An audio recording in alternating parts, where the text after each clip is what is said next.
En novembre 2021, j'ai été élue dirigeante d'église. Au départ, je pensais que ce devoir me permettrait de m'entraîner à utiliser la vérité pour résoudre les problèmes et d'accélérer ainsi ma croissance dans la vie. Même si j'avais de nombreuses lacunes, j'étais prête à accepter et à obéir. Après une période de formation réelle, je me suis rendu compte que les dirigeants d'église étaient chargés d'un grand nombre de tâches. Non seulement les dirigeants devaient veiller à la vie de l'Église, ainsi qu'à l'abreuvement et au travail d'évangélisation, mais ils étaient également impliqués dans des tâches telles que des travaux textuels et le travail de purification de l'Église. Au cours de ma première semaine, presque tous les jours, j'échangeais et résolvais les états des frères et sœurs dans divers lieux de réunion, tout en organisant et en mettant en œuvre toutes les tâches. J'étais plongée dans le travail jusqu'au cou. Le soir, quand je rentrais chez moi, il me restait encore quelques lettres à traiter. Et je me disais que faire ce devoir était trop fatigant. Quand allais-je pouvoir faire une pause? Non seulement j'étais physiquement épuisée, mais il y avait toutes sortes de difficultés et de problèmes dans le travail. Et je devais endurer le stress lié au travail. À l'époque, la sœur avec laquelle je travaillais était absorbée par des affaires familiales. Il y avait donc beaucoup de travail qu'elle ne pouvait pas m'aider à gérer. J'étais souvent incapable de m'occuper de tout par moi-même. Et progressivement, les ouvriers d'évangélisation, les personnes chargées de l'abreuvement et les frères et sœurs responsables du travail textuel ont tous dit qu'ils voyaient rarement les dirigeants et qu'ils ne pouvaient pas communiquer sur le travail. Ils étaient tous mécontents de moi. J'ai songé à toutes les différentes tâches qui m'incombaient. Tout cela nécessitait beaucoup de temps et d'énergie. J'enviais donc énormément les frères et sœurs qui faisaient des devoirs simples et qui n'avaient pas besoin de s'épuiser et de s'inquiéter autant que moi. En songeant à cela, je suis devenue moins proactive dans mon devoir que je ne l'avais été au début. Et parfois, lorsque les dirigeants supérieurs me demandaient de rendre compte de la façon dont se déroulait la mise en œuvre du travail, je ne répondais pas de manière proactive. Un jour, le dirigeant supérieur m'a envoyé une lettre qui disait qu'il leur fallait un technicien pour une certaine tâche. Une personne dotée de compétences informatiques de base et d'un sens de l'esthétique. Intérieurement, j'avais envie de passer à l'action. Et je me suis dit, j'ai déjà réalisé des vidéos et j'ai quelques connaissances en informatique. De plus, un devoir simple me permettrait de me concentrer sur une profession. Je pourrais apprendre de nouvelles choses et ça ne serait pas aussi fatigant et tracassant que d'être dirigeante.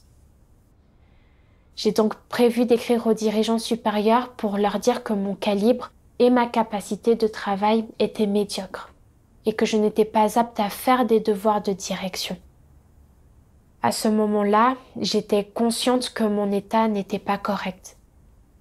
J'ai songé au fait que lorsque je rencontrais des difficultés lors de la réalisation de vidéos, je ne payais pas vraiment un prix et je n'étudiais pas les compétences professionnelles. Quand j'ai vu qu'il y avait un autre devoir qui ne comportait pas beaucoup d'exigences professionnelles, j'ai demandé aux dirigeants que mon devoir soit changé. Après ma réaffectation, le nouveau devoir n'a initialement pas posé de grandes difficultés. Et quand j'ai vu des résultats, je me suis montrée énergique dans mon travail. Cependant, plus tard, mon devoir est devenu plus exigeant et j'ai commencé à rencontrer davantage de difficultés. Je n'étais pas disposée à payer un prix et à surmonter ces difficultés. Et j'ai de nouveau voulu changer de devoir. Finalement, j'ai été réaffectée en raison de mauvais résultats dans mon devoir. Maintenant que j'exerçais un devoir de direction, pourquoi voulais-je encore changer lorsque je rencontrais des difficultés?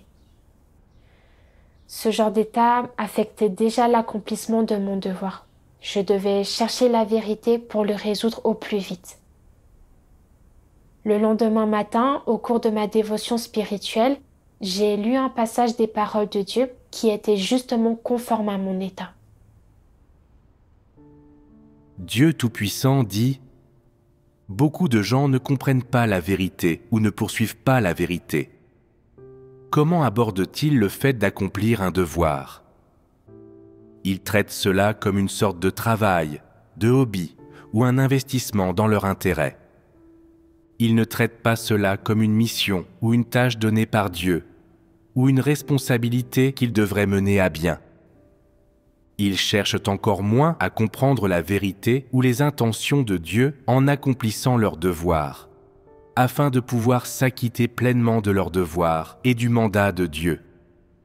De fait, dans le processus d'accomplissement de leurs devoirs, certaines personnes deviennent récalcitrantes dès qu'elles subissent un brin de difficulté et cherchent à s'enfuir. Lorsqu'elles rencontrent des difficultés ou subissent quelques revers, elles battent en retraite et veulent à nouveau s'échapper. Elles ne cherchent pas la vérité. Elles songent uniquement à s'échapper. Telles des tortues, si quoi que ce soit tourne mal, elles se cachent simplement dans leur carapace, puis attendent que le problème soit passé avant d'émerger à nouveau. Il y a beaucoup de gens comme cela. Certaines personnes, en particulier, lorsqu'il leur est demandé d'assumer la responsabilité pour un certain travail, ne se demandent pas comment elles peuvent offrir leur loyauté, ou comment accomplir ce devoir et bien effectuer ce travail.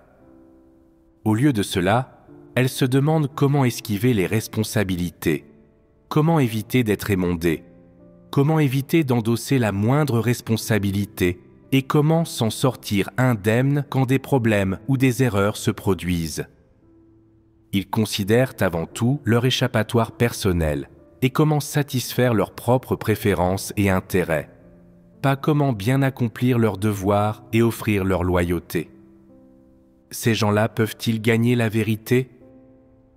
Ils ne font pas d'efforts vis-à-vis de la vérité et ne mettent pas la vérité en pratique quand il s'agit d'accomplir leurs devoirs. Pour eux, l'herbe est toujours plus verte de l'autre côté de la barrière. Aujourd'hui, ils veulent faire ceci. Le jour suivant, ils veulent faire cela. Et ils pensent que les devoirs de tous les autres sont meilleurs et plus faciles que les leurs. Et pourtant, ils ne font pas d'efforts concernant la vérité. Ils ne réfléchissent pas aux problèmes logés dans leurs idées. Et ils ne cherchent pas la vérité pour résoudre les problèmes. Leurs esprits sont toujours concentrés sur quand leurs propres rêves seront réalisés, qui est sous les projecteurs, qui est reconnu par le supérieur, qui effectue son travail sans être émondé et se retrouve promu. Leurs esprits sont remplis de ces choses-là. Les gens qui ne pensent qu'à ces choses-là peuvent-ils accomplir leurs devoirs de façon satisfaisante ? Ils n'y parviennent jamais. Alors, quel genre de personne effectue ses devoirs de cette manière ? S'agit-il de gens qui poursuivent la vérité ? Pour commencer, une chose est sûre, ces gens-là ne poursuivent pas la vérité. Ils cherchent à profiter de quelques bénédictions, devenir célèbres et à se placer sous le feu des projecteurs dans la maison de Dieu, exactement comme quand ils évoluaient en société. En termes d'essence, quel type de personnes sont-ils ? Ce sont des incrédules. J'ai été émue en lisant les paroles de Dieu. Ce que Dieu exposait était exactement mon état. Dès que je rencontrais des difficultés en faisant mon devoir, je voulais reculer et les éviter, en espérant toujours pouvoir passer à un devoir plus facile.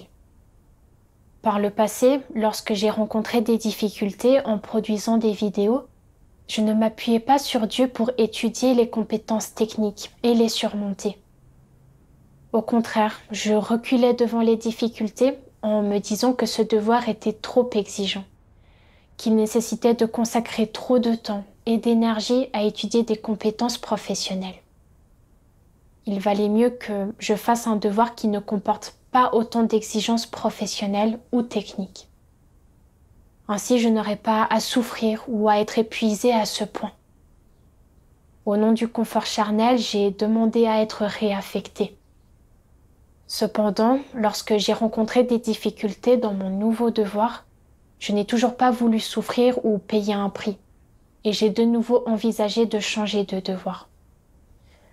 Comme je n'avais jamais cherché la vérité pour résoudre cet état, je réagissais encore aux difficultés de la même manière. Je me disais que ce devoir était trop difficile et je voulais en choisir un plus facile. J'ai vu la façon dont Dieu exposait les personnes de ce genre, qui ne poursuivent pas la vérité, qui ne font jamais d'efforts, ne prient jamais Dieu et ne cherchent jamais la vérité pour résoudre les difficultés. Ils n'ont jamais été sérieux dans le moindre de leurs devoirs et n'utilisent leurs devoirs que comme un moyen d'éviter une issue de mort. Dieu a dit que de telles personnes sont des incrédules. En voyant le mot incrédule, je me suis sentie affligée et humiliée, en me disant « l'Église m'a cultivée pendant si longtemps, mais j'ai peur de souffrir dans mon devoir et je recule devant les difficultés. Je n'ai mené aucun de mes devoirs jusqu'au bout et je n'ai produit aucun résultat concret. Je suis vraiment très redevable à Dieu. Si je continue à ne pas faire mon devoir de manière pragmatique, et à ne pas être sérieuse au sujet de la vérité ou à ne pas faire d'efforts la concernant, je finirai par être révélée et éliminée. En réalité, en me cultivant en tant que dirigeante, l'Église me donnait une chance d'être formée. Bien que je rencontre de nombreuses difficultés et problèmes et que le travail soit intensif et fatigant, si je peux prier et chercher Dieu lorsque je suis confrontée à des difficultés et à des problèmes, je gagnerai quelque chose et parviendrai à croître dans la vie. Telle est l'exaltation de Dieu. Quand j'ai compris cela, j'étais prête à me rebeller contre ma chair et à chercher davantage la vérité lorsque j'étais confrontée à des difficultés. Et j'étais plus consciencieuse qu'avant dans l'exécution de mon devoir. 3 mois plus tard, j'ai été élue dirigeante de district. Comme je venais tout juste d'assumer ce devoir, il y avait beaucoup de problèmes que je ne savais pas comment résoudre. Mais je me suis dit qu'étant donné que je venais de commencer à me former, il était normal que je ne sache pas quoi faire. Alors j'étais prête à faire des efforts pour être à la hauteur. Cependant, au bout de 2 mois, j'ai vu que les résultats des travaux d'abreuvement que je supervisais étaient en train de se dégrader. Mon cœur affaibli et j'ai senti que ce devoir était vraiment difficile. En me disant, je n'ai presque jamais manqué une réunion avec les personnes chargées de l'abreuvement.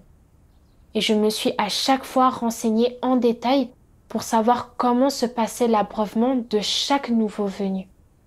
Et j'ai fait en sorte que des personnes apportent leur soutien aux plus faibles. Pourquoi les résultats ne s'améliorent-ils pas ? J'ai été très négative et puis je me suis dit, je ne peux pas résoudre ces problèmes concrets. Il vaut mieux que je passe à un devoir simple. Avec un devoir simple, il faudra juste que je m'en tienne à ma part du travail et je n'aurai pas à m'inquiéter de l'opération tout entière. Ainsi, ce ne sera pas aussi fatigant ou difficile. Lorsque ces pensées ont surgi, j'ai commencé à devenir irritable en faisant mon devoir. En voyant toutes les lettres auxquelles je devais répondre chaque jour, je ne pouvais m'empêcher de ronchonner et je me disais, est-il possible de répondre à autant de lettres ? Je n'étais pas prête à faire des efforts et à réfléchir à ces lettres en détail. Et je me suis contentée de parcourir brièvement certaines d'entre elles, de les rejeter comme trop compliquées, puis de les mettre de côté sans y accorder d'attention. À l'époque, je n'ai pas découvert et examiné les problèmes et les écarts dans les travaux d'abreuvement en temps voulu, ce qui a retardé le travail. Un jour, les dirigeants supérieurs m'ont envoyé une lettre disant qu'il y avait beaucoup de problèmes avec le travail que nous supervisions et que le travail ne produisait pas de résultats. J'ai résisté en mon fort intérieur en me disant « Pourquoi y a-t-il tant de problèmes dans le travail ?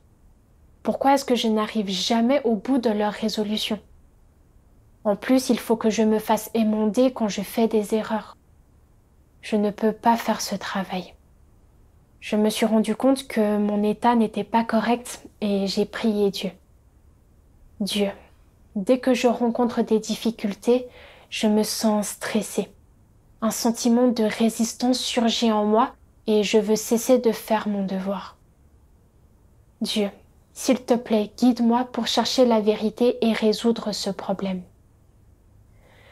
En cherchant, je me suis souvenue d'un passage des paroles de Dieu. Je l'ai donc recherché pour le lire. Dieu Tout-Puissant dit: Lorsque les gens doivent mettre en œuvre un travail spécifique sur lequel Christ a échangé et prendre en charge des projets particuliers, ils sont susceptibles de rencontrer des difficultés. Il est facile de scander des slogans et de prêcher des doctrines, mais la mise en œuvre réelle n'est pas aussi simple. Les gens doivent au minimum déployer des efforts, payer un certain prix et consacrer du temps afin de pouvoir réellement mener à bien ces tâches. Cela implique, d'une part, de trouver des individus compétents et, d'autre part, de s'informer sur la profession concernée, de rechercher les connaissances et les théories communes relatives aux différents aspects professionnels, ainsi que les méthodes et les approches spécifiques nécessaires au fonctionnement. De plus, les gens peuvent être confrontés à des situations difficiles. Généralement, les gens normaux sont quelque peu déconcertés en entendant parler de ces difficultés et ressentent une certaine pression. Mais ceux qui sont loyaux et qui se soumettent à Dieu, lorsqu'ils sont confrontés à des difficultés et qu'ils se sentent sous pression, prient en silence dans leur cœur, en demandant à Dieu sa guidance, de renforcer leur foi, de les éclairer et de les assister. Ils sollicitent également sa protection pour éviter qu'ils ne commettent des erreurs, afin qu'ils puissent faire preuve de loyauté et fournir le maximum d'efforts de manière à avoir la conscience tranquille. Cependant, les personnes telles que les antéchrists ne sont pas comme cela. Lorsqu'elles entendent parler d'arrangements de travail particuliers venant de Christ qu'elles doivent mettre en œuvre, et que le travail présente certaines difficultés, elles commencent à résister intérieurement et ne sont pas disposées à continuer. En quoi consiste cette réticence? Elles disent: pourquoi les bonnes choses ne viennent-elles jamais à moi? Pourquoi suis-je toujours confronté à des problèmes et à des exigences? Suis-je considéré comme une personne désœuvrée ou comme un esclave à qui l'on doit donner des ordres? Je ne suis pas si facile à manipuler. Tu le dis si facilement. Pourquoi n'essaies-tu pas de le faire toi-même? S'agit-il de soumission? S'agit-il d'une attitude d'acceptation? Que font-elles? Résister? S'opposer? Les gens deviennent-ils réticents lorsqu'ils sont confrontés à des difficultés, qu'ils doivent endurer des épreuves physiques et qu'ils ne peuvent plus vivre confortablement? S'agit-il d'une soumission inconditionnelle et exempte de toute plainte? Ils sont réticents à la moindre difficulté. Ils résistent farouchement à tout ce qu'ils ne veulent pas faire, à tout travail qu'ils perçoivent comme difficile, indésirable, dévalorisant ou méprisé par les autres. Ils s'y opposent et le refusent, sans manifester la moindre once de soumission. La première réaction des antéchrists face aux paroles, aux ordres ou aux principes sur lesquels Christ a échangé, dès que cela leur cause des difficultés ou leur demande de souffrir ou de payer un prix, est de résister et de refuser, en éprouvant un sentiment de répulsion dans leur cœur. Cependant, lorsqu'il s'agit de choses qu'ils sont disposés à faire ou qui leur sont bénéfiques, leur attitude n'est pas la même. Les antéchrists veulent céder au confort et se démarquer. Mais se réjouissent-ils en acceptant de faire face à la souffrance de la chair, à la nécessité de payer un prix, ou même de risquer d'offenser les autres? Peuvent-ils alors réaliser la soumission absolue? Pas le moins du monde. Leur attitude relève exclusivement de la désobéissance et de la récalcitrance. Lorsque des gens comme les antéchrists sont confrontés à des choses qu'ils ne veulent pas faire, des choses qui ne sont pas conformes à leurs préférences, à leur goût ou à leurs intérêts personnels, leur attitude envers les paroles de Christ devient celle du refus et de la résistance absolue, dénuée de tout signe de soumission. Grâce à l'exposition des paroles de Dieu, j'ai réalisé que tout le monde éprouve des difficultés et du stress dans l'exécution de ses devoirs. Que ceux qui poursuivent la vérité sont capables d'accepter cela comme venant de Dieu. Et qu'au cœur des difficultés, ils sont capables de prier Dieu, de chercher la vérité pour résoudre les problèmes et de faire leurs devoirs correctement. Les antéchrists, en revanche, convoitent le confort de la chair et se contentent de devoirs faciles qui les placent sous les feux de la rampe. Quand ils sont confrontés à des devoirs difficiles qui exigent une souffrance charnelle et un effort d'investissement, non seulement ils ne résolvent pas les difficultés, mais ils résistent et s'opposent. J'ai vu que mon comportement était le même que celui des antéchrists. Je ne me souciais que de convoiter les conforts de la chair, et je n'étais pas disposée à payer un prix dans mon devoir. Lorsque le travail d'abreuvement dont j'étais chargée ne donnait pas de résultat et se heurtait à des difficultés, je me disais qu'il était difficile de faire ce devoir, et je voulais en changer pour que ma chair se détende un peu. Quand je voyais qu'il fallait répondre à beaucoup de lettres chaque jour, je résistais et je ronchonnais. Je me contentais de mettre les lettres de côté et de ne pas y prêter attention. Par conséquent, les écarts dans le travail n'étaient pas rectifiés et résolus rapidement, ce qui affectait les résultats du travail d'abreuvement. En tant que dirigeante, mon rôle principal était de superviser le travail d'abreuvement et d'amener davantage de nouveaux venus à s'enraciner dans le vrai chemin.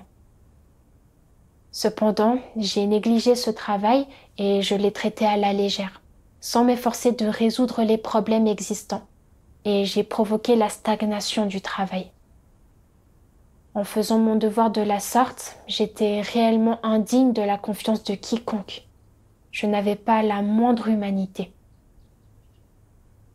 Plus tard, je me suis demandé pourquoi est-ce que je choisis toujours des travaux faciles et que j'esquive les travaux difficiles dans mon devoir, en me dérobant devant les difficultés et en fléchissant face à l'adversité. J'ai lu les paroles de Dieu.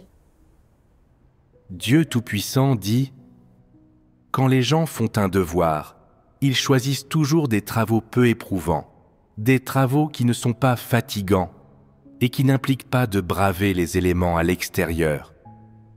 C'est là choisir les tâches faciles et esquiver celles qui sont difficiles, et c'est une manifestation qui montre que l'on convoite le confort de la chair. Quoi d'autre ? Se plaindre sans cesse quand son devoir est un peu difficile, un peu fatigant, quand il implique de payer un prix. Être préoccupé par la nourriture et les vêtements et les plaisirs de la chair. Tout cela relève de manifestations qui montrent que l'on convoite le confort de la chair. Quand un individu de ce genre voit qu'une tâche est trop laborieuse ou risquée, il l'impose à quelqu'un d'autre. Lui-même ne fait qu'un travail facile, et il se trouve des excuses, en disant qu'il est de calibre médiocre, qu'il manque de capacité de travail et ne peut pas assumer cette tâche, alors qu'en réalité, c'est parce qu'il convoite le confort de la chair. Il y a également des moments où les gens se plaignent constamment de leurs difficultés quand ils font leurs devoirs. Des moments où ils ne veulent faire aucun effort, des moments où, dès qu'ils ont un peu de temps libre, ils se reposent, bavardent oisivement ou s'adonnent à des loisirs et des divertissements.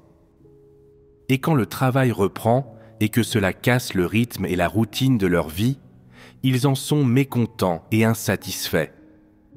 Ils râlent et se plaignent et se mettent à faire leurs devoirs de façon superficielle.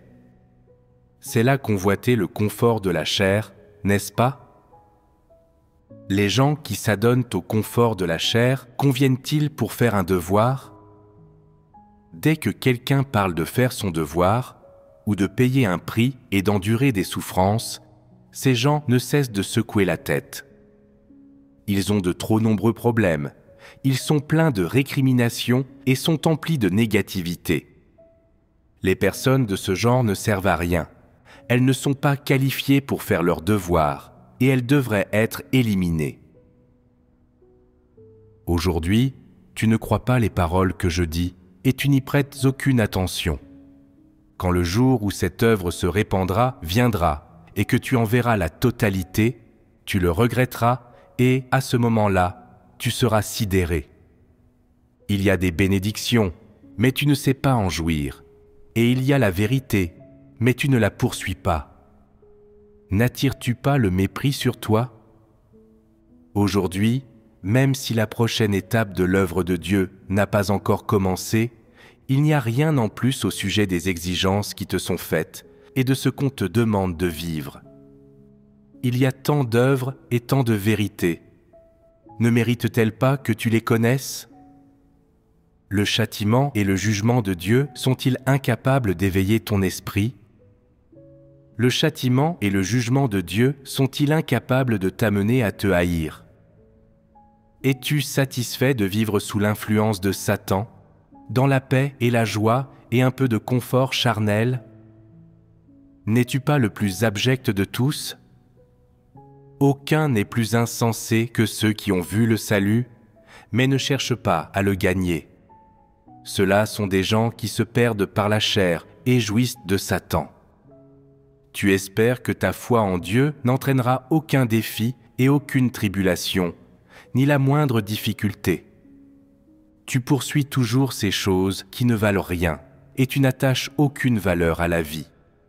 Au lieu de cela, tu fais passer tes propres pensées extravagantes avant la vérité. Tu ne vaux absolument rien.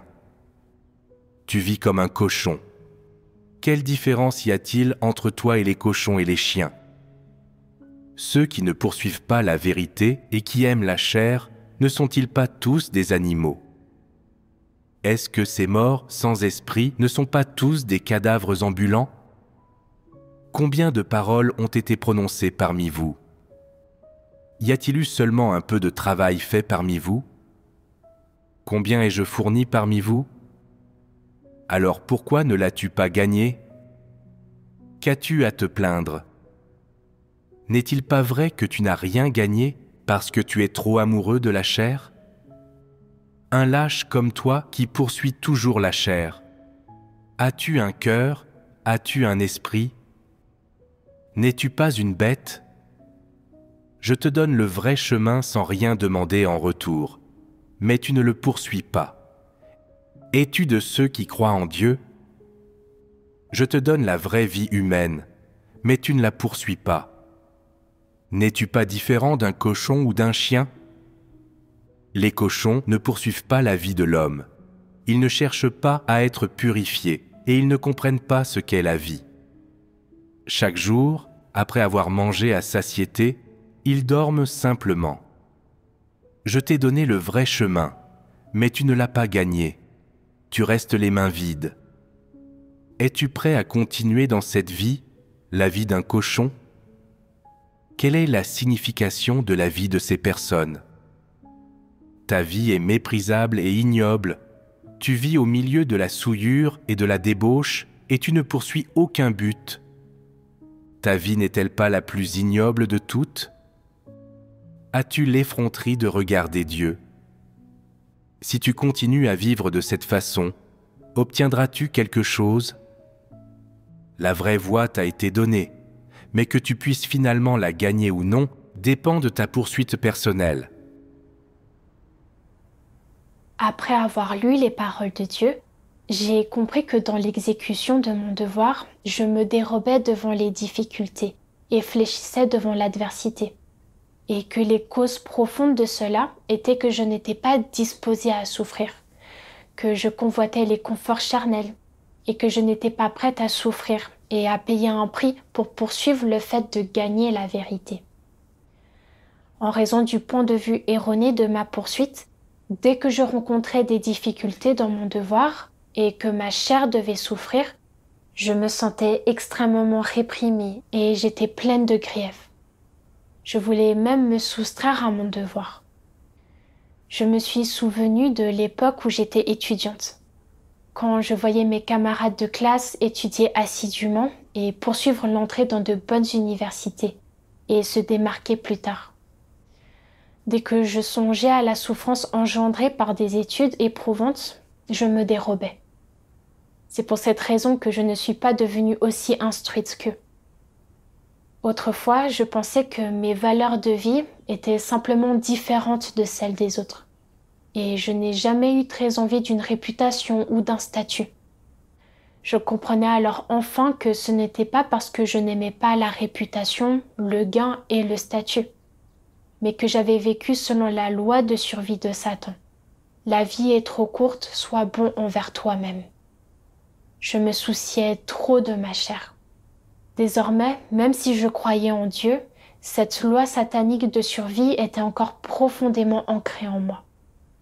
Dès lors que je rencontrais des difficultés dans mon travail, je criais au scandale, désireuse de faire un devoir plus facile. J'étais chargée du travail d'abreuvement, c'est-à-dire de l'entrée dans la vie des nouveaux venus. Si les nouveaux venus ne sont pas abreuvés correctement et qu'ils n'ont pas pu poser de fondation sur le vrai chemin, il est facile pour eux de se retirer. Mais je n'étais pas disposée à payer un prix ou à chercher la vérité pour résoudre les diverses difficultés de mon devoir.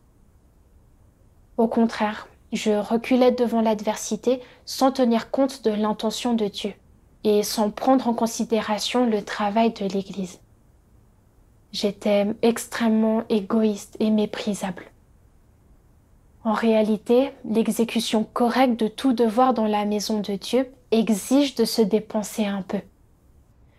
Par exemple, les frères et sœurs qui diffusent l'Évangile doivent s'efforcer de s'équiper des vérités liées à la diffusion de l'Évangile, tout en supportant les moqueries et les injures des destinataires potentiels de l'Évangile. Et ils doivent même faire face au danger d'être arrêtés et de perdre la vie à tout moment. De même, en ce qui concerne les devoirs techniques, ils ne peuvent être effectués correctement que si l'on consacre du temps et de l'énergie à l'étude des compétences professionnelles. Lorsque les frères et sœurs qui poursuivent la vérité se heurtent à de telles difficultés, ils sont à même de chercher la vérité et de tirer des leçons, en s'améliorant dans leurs devoirs au fur et à mesure qu'ils les exécutent. Et ils ont le sentiment que toute leur souffrance en vaut la peine. Par le passé, je n'avais pas ce genre de poursuite ou de détermination. Mon attitude à l'égard de mon devoir était celle d'une paresseuse. Je voulais bâcler tout ce que je faisais, je ne menais rien à son terme, et je n'achevais aucune de mes tâches. Si je continuais à poursuivre les conforts charnels, et que je ne poursuivais pas correctement la vérité, et si je ne souffrais pas et ne payais pas un prix pour faire mon devoir correctement, je ne ferais pas du bon travail quel que soit le devoir. Je deviendrais vraiment un déchet inutile qu'il faudrait éliminer. Plus tard, j'ai lu d'autres paroles de Dieu. Dieu Tout-Puissant dit « L'homme doit chercher à vivre une vie qui a du sens et ne devrait pas se contenter de sa situation actuelle. Pour vivre à l'image de Pierre, il doit posséder les connaissances et les expériences de Pierre. L'homme doit poursuivre des choses plus élevées et plus profondes. Il doit poursuivre un amour plus profond et plus pur envers Dieu et une vie qui a de la valeur et du sens. Cela seul est la vie. Seulement alors, l'homme sera comme Pierre. tu dois te concentrer à être proactif envers ton entrée du côté positif, et tu ne dois pas te permettre passivement de retomber pour une facilité momentanée, tout en ignorant des vérités plus profondes, plus spécifiques et plus concrètes.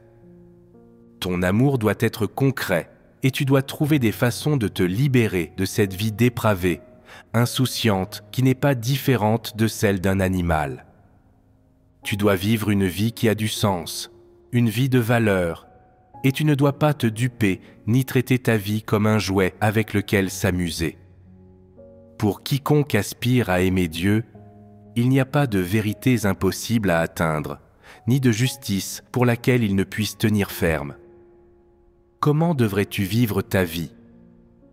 Comment devrais-tu aimer Dieu et utiliser cet amour pour satisfaire ses intentions?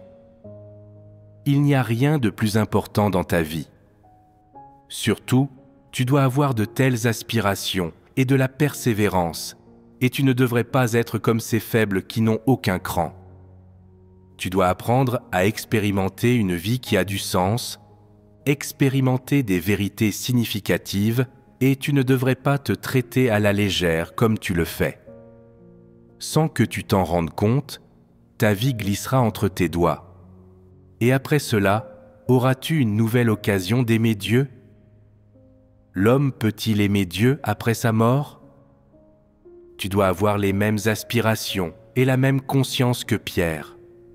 Ta vie doit avoir du sens et tu ne dois pas essayer de jouer au plus fin avec toi-même.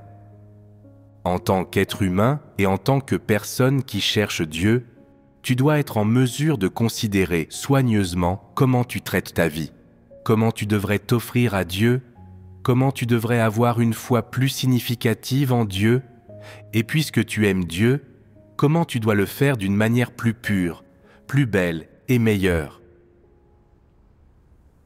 À travers ces paroles de Dieu, j'ai vu que Dieu espère que les gens puissent considérer la poursuite de la vérité comme une partie prépondérante de leur vie.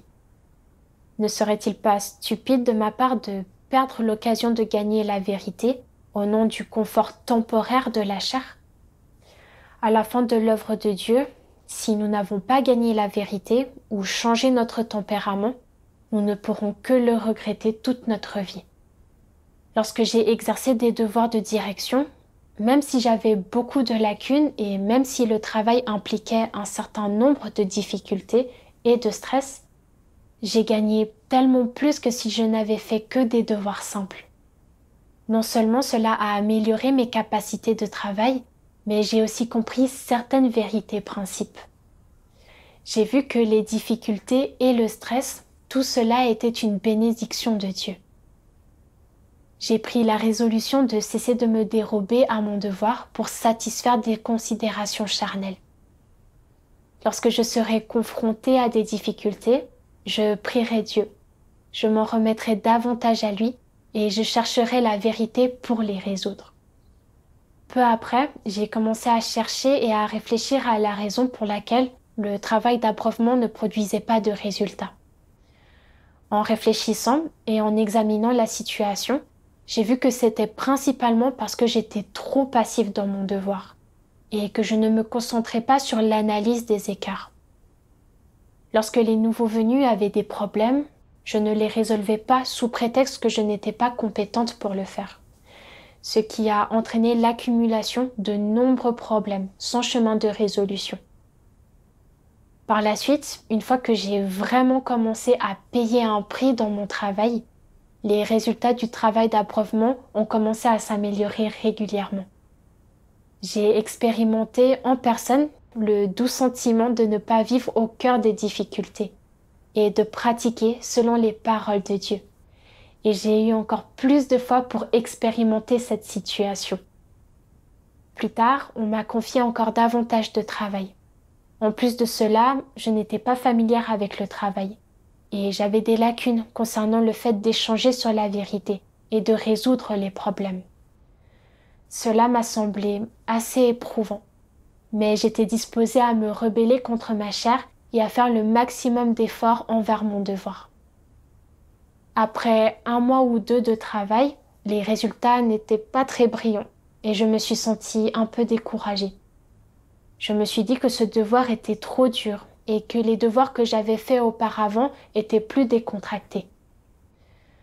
Je me suis rendu compte que mon état était incorrect. J'ai donc prié Dieu et j'ai cherché la vérité pour le résoudre. J'ai lu les paroles de Dieu. Dieu Tout-Puissant dit : ceux qui croient vraiment en Dieu sont tous des individus qui s'occupent de leur propre travail. Ils sont tous disposés à accomplir leur devoir. Ils sont capables d'assumer une tâche et de bien la faire en fonction de leur calibre et des règlements de la maison de Dieu. Bien entendu, il peut être difficile de s'adapter à cette vie au début. Tu peux te sentir physiquement et mentalement épuisé. Cependant, si tu es vraiment déterminé à coopérer et que tu as la volonté de devenir une personne normale et bonne et d'obtenir le salut, alors tu dois un peu payer un prix et laisser Dieu te discipliner. Lorsque tu as l'envie irrépressible de te montrer obstiné, tu dois te rebeller contre cette envie et l'abandonner et atténuer peu à peu ton obstination et tes désirs égoïstes. Tu ne peux pas dire « c'est trop de pression, donc je ne le ferai pas ». Je recherche simplement les loisirs, la facilité, le bonheur et le confort quand je fais mon devoir et quand je travaille dans la maison de Dieu. Cela ne fonctionnera pas. Ce n'est pas une pensée qu'un adulte normal devrait avoir, et la maison de Dieu n'est pas un endroit où tu peux t'adonner au confort. Chacun assume une certaine pression et un certain risque dans sa vie et dans son travail. Dans n'importe quel travail, et en particulier dans l'accomplissement de ton devoir dans la maison de Dieu, tu dois t'efforcer d'obtenir des résultats optimaux. À un niveau supérieur, c'est l'enseignement et l'exigence de Dieu. À un niveau inférieur, c'est l'attitude, le point de vue, la norme et le principe que toute personne devrait adopter dans son comportement et dans ses actes. À travers ces paroles de Dieu, j'ai compris qu'en tant qu'adulte, avec une raison normale, je devais être capable de prendre en charge du travail. Même si des difficultés surgissent parfois dans le travail, exigeant une certaine souffrance, c'est quelque chose que je devais expérimenter dans le cadre de la poursuite du salut. Même les non-croyants doivent beaucoup souffrir pour gagner leur vie. Quant à nous qui sommes croyants, les souffrances que nous endurons en faisant nos devoirs ont un sens et sont bénéfiques pour notre vie. Comprenant cela, j'étais disposée à me soumettre et à expérimenter. Après cela, quand mon devoir comportait beaucoup de difficultés, je me sentais parfois un peu découragée. Mais je ne voulais pas démissionner de mon devoir à cause d'elle. Au contraire, j'étais capable de chercher l'intention de Dieu au cœur des difficultés, de faire de mon mieux pour être à la hauteur et de considérer correctement les difficultés et le stress dans mon devoir. Je rends grâce à Dieu du fond du cœur.